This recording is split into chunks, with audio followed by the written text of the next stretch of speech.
ओम श्री गणेशाय नमः। शुक्रवार व्रत कथा संतोषी माता का व्रत कथा। आप लोग जो है धन्य हैं जो कि सामूहिक भगवान माता संतोषी कथा सुन रहे हैं। इस व्रत को करने वाला कथा के पूर्व जो है कलश के जल को पूर्ण जल से भर दे, उसके ऊपर गुड़ व चने की दाल रख दे और चना गुड़ जो है बाद में जो है गौ माता को खिलाना चाहिए। सुनने वाला और सुनाने वाला दोनों जो है भगवान माता आदिशक्ति संतोषी माता का जयकारा बोलना चाहिए। बोले संतोषी माता की जय।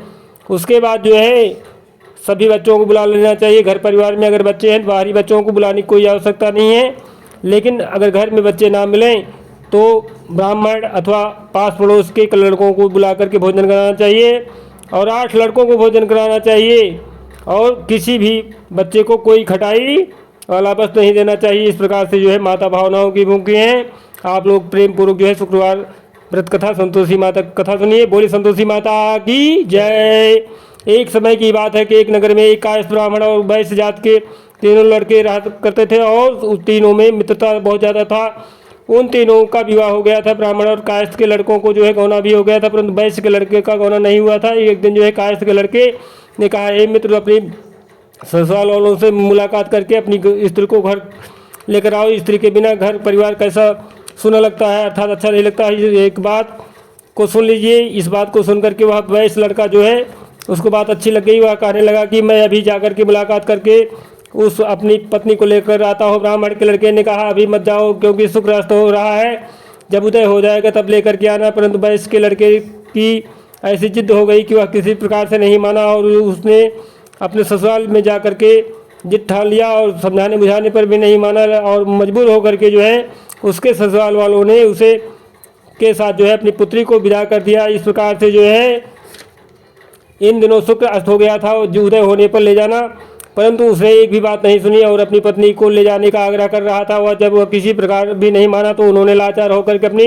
पुत्री को विदा कर दिया है। वैसे पुत्र जो है पत्नी को एक रथ में बैठा कर अपने घर को लेकर चल पड़ा। दूसरी थोड़ी दूर जाने के बाद जो है रास्ते में उसके रथ का पहिया टूट कर गिर गया और बैल का पैर टूट गया।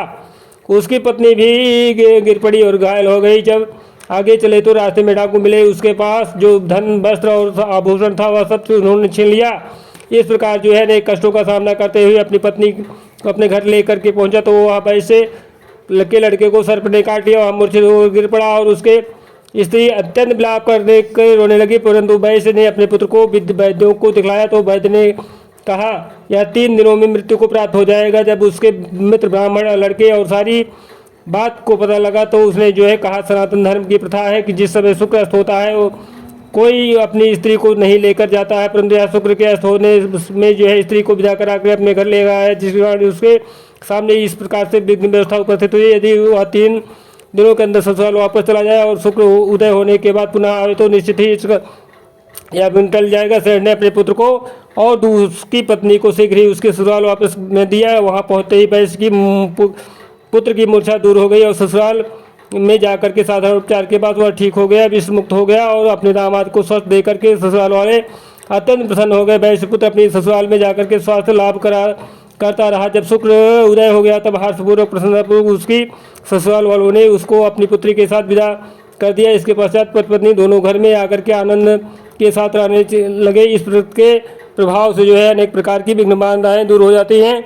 जो लोग भी सच्चे मन से जो है माँ संतोषी माता का पूजा पाठ करते हैं उनकी मनोकामना पूर्ण होती है। बोले संतोषी माता की जय।